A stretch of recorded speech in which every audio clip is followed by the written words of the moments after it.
Hey, what's going on, guys? So this is going to be my chest and arm routine for the next 26 weeks or so. I like to do 3 presses and 1 fly, or 2 presses and 2 flies, depending on how I'm feeling that day. Basically, just having shorter rest periods in between sets. Probably rest between 45 seconds to a minute between sets, and the weight I'm using is a lighter weight. I'm just trying to feel the contraction of each movement. The first movement is a hammer strength decline press, and the second movement I did was a hammer strength incline press. Just really controlling the negative, really squeezing the muscle at the top, not using crazy weights like I used to. I mean, I would do like 3 to 4 plates in this before, and just using 2 plates just because the speed is so fast, the intensity. Next exercise was this vertical chest press. I kind of like this one. I use this one in a different one at my gym. This one you really put a lot of weight on it. It doesn't really stress my elbows too much. I'm still suffering from some tricep tendonitis, but it's actually gotten a lot better since I stopped lifting so heavy and changed my routine a little bit.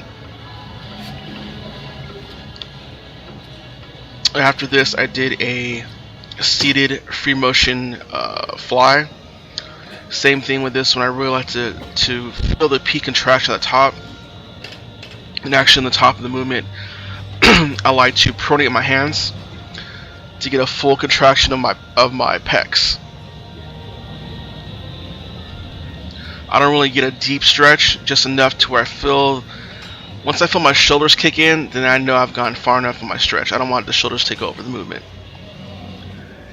The next exercise I did was a machine preacher curl, really squeezing the contraction, really holding on to it. Same thing, not going very light. I'll pick one weight usually and just go with it for the next 3 sets. And by the third set, it's like I can only get like 8 reps because my muscle is already pumped.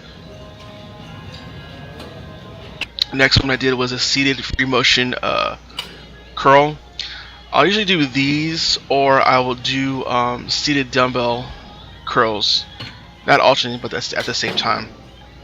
And if I do alternate, I'll do 5 reps the one arm, 5 reps the other, and then 5 reps, 5 reps.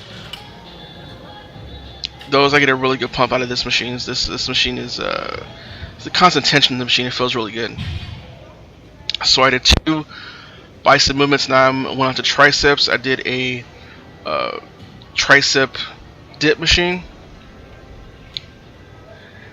Same thing here, just feeling the contraction at the bottom, controlling the negative. I'm not really swinging the weights, you know, just really controlling the contraction, and this one really blows up my triceps too.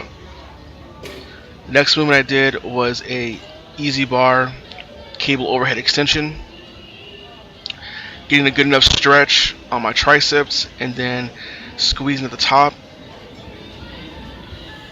This one, if you go a little heavy, kind of irritates my tendonitis, but the way I'm doing it now, it's like I'm going at such a faster pace and controlling the weight, squeezing it, that it doesn't really affect it. I'm not snapping my elbows, for instance. After that, I did a giant set, which is I did a reverse curl.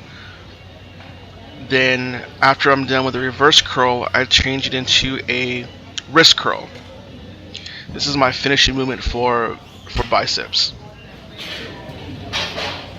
I really like the way the reverse curl feels. I can feel it on my lower bicep and also on my brachioradialis. I can really feel it hits those areas specifically, not necessarily the upper bicep or inner bicep. And then for the finisher for triceps, I did a giant set with a easy bar overhead extension, or easy bar extension I should say, and then transition into a easy bar push down. So with this one, I don't really like to, you see a lot of people leaning forward too much. I just lean just far enough and make sure that the bar is going behind my head. It's a little bit different than the overhead extension. And then for the push downs, same thing as squeezing it, feeling the contraction and controlling it, making sure that my elbows are the only thing that are moving and not my shoulders. And that's it for my workout. So this is going to be the workout, like I said, for the next 26 weeks. Different variants here and there, but we'll see how it goes. All right, talk to you guys later. Bye.